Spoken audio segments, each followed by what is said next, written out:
ឡើងមករំបាត់កត្រឹមឆ្នាំថ្មីរបស់ក្រុមជុំបានទាំងអស់គ្នាទាំងចាស់ទាំងក្មេងទាំងឡោះទាំងម៉ាយទាំងអស់បានឡើងមករំបានទាំងអស់គ្នាបាទស្ដីឆ្នាំថ្មីខ្ញុំបាទពិសិដ្ឋសូមដល់កូនខ្មែរនាំគ្នាជួយថែប្រពៃណីខ្មែរពីដូនតាមិនថាទីក្រុងឬមួយក៏នៅស្រែចំការឆ្នាំថ្មីហើយណាជួយថែរក្សាកុំឲ្យបាត់បង់ថ្ងៃចូលឆ្នាំខ្មែរគ្នាយើងត្រូវតែគោរពប្រតិបត្តិពីខ្ញុំបងអាចគោរពប្រតិបត្តិដល់ចាស់ទុំចង់ទឹកនិយាយថាពីសែងព្រះរងពុកម៉ែខ្ញុំហើយបានជួបជុំហើយទទួលបន់បានក្រុមគ្នាខែចេតចូលឆ្នាំមេទៅកែសូមផ្ដាំដល់ញាតិប្រុសស្រីលេងល្បែងប្រជាប្រិយជាប្រពៃណីពីដូនតាចូលកុំបំភ្លេចព្រោះឃើញវត្តខ្លះភ្លេចហើយណាពូជខ្មែរខេមរាជួយថែរក្សាឲ្យនៅគង់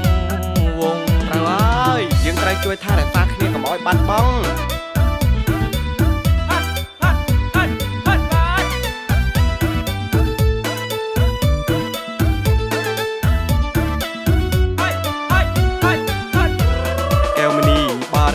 វត្តគ្រោះមានជ័យវត្តថ្មីស្រុកស្ទងសូមប្រាប់បងចូលទៅលេងផងសប្បាយណាំងលេងល្បែងប្រជាប្រិយហើយសែនសប្បាយទាំងក្មេងចាស់ក្រមុំស្អាតណាំងទាំងក្មេងទាំងចាស់រស់រាយរាក់ទៀតថ្ងៃស្រង់ព្រះសូមព្រះទេវតាមហាសង្ក្រានសូមសុខសេនខ្សានរកស៊ីមានបានក្នុងឆ្នាំថ្មីហើយយើងរំវងជាចង់វាក់ខ្មែរប្រពៃណីឆ្នាំ2020រំឲ្យស្រីសុំចាញ់យើងម្ដង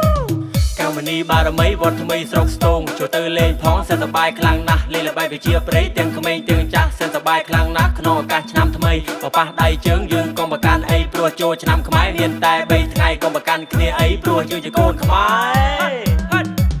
វត្តក្នុងបង្កើតថ្មីយើងយុវវ័យត្រូវចេះសាមគ្គីចូលរួមកសាងដើម្បីប្រពៃណីចូលរួមសាមគ្គីដោយចិត្តជ្រះថ្លាបើយកលុយផឹកបានតែមួយថ្ងៃតែបើចូលជាបច្ច័យក្រែងបានបនជាងបើចូលបនហើយចិត្តយើងកុំលំអៀងក្រែងបានបនជាងធ្វើបនហើយស្ដាយនឹងហើយបើយើងចូលបនហើយចិត្តយើងកុំលំអៀងបាទយើងត្រូវសប្បាយចិត្តអ្វីដែលយើងកំពុងតែធ្វើបនទាំងអស់គ្នាបាទ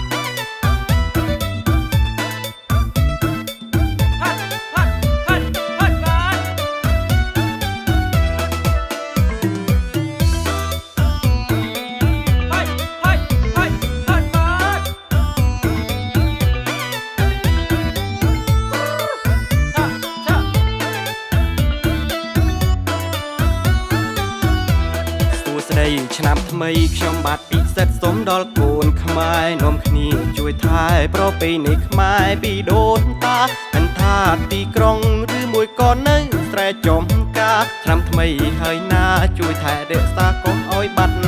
បង់យើងត្រូវជួយថែរក្សាគ្នាយើងត្រូវតែគោរពប្រតិបត្តិពីខ្ញុំបងអាចគោរពប្រតិបត្តិដល់ចាស់ទុំចង់ទឹកនិយាយថាពីសែងព្រះរងពុកម៉ែខ្ញុំហើយបានជួបជុំហើយទទួលបន់បានក្រុមគ្នាខែចេតចូលឆ្នាំមេទៅកែសូមផ្ដាំដល់ញាតិប្រុសស្រីលេងល្បែងប្រជាប្រិយជាប្រពៃណីពីដូនតាចូលកុំបំភ្លេចព្រោះឃើញវត្តខ្លះភ្លេចហើយណាពូជខ្មែរខេមរាជួយថែរក្សាឲ្យនៅគង់ត្រូវហើយ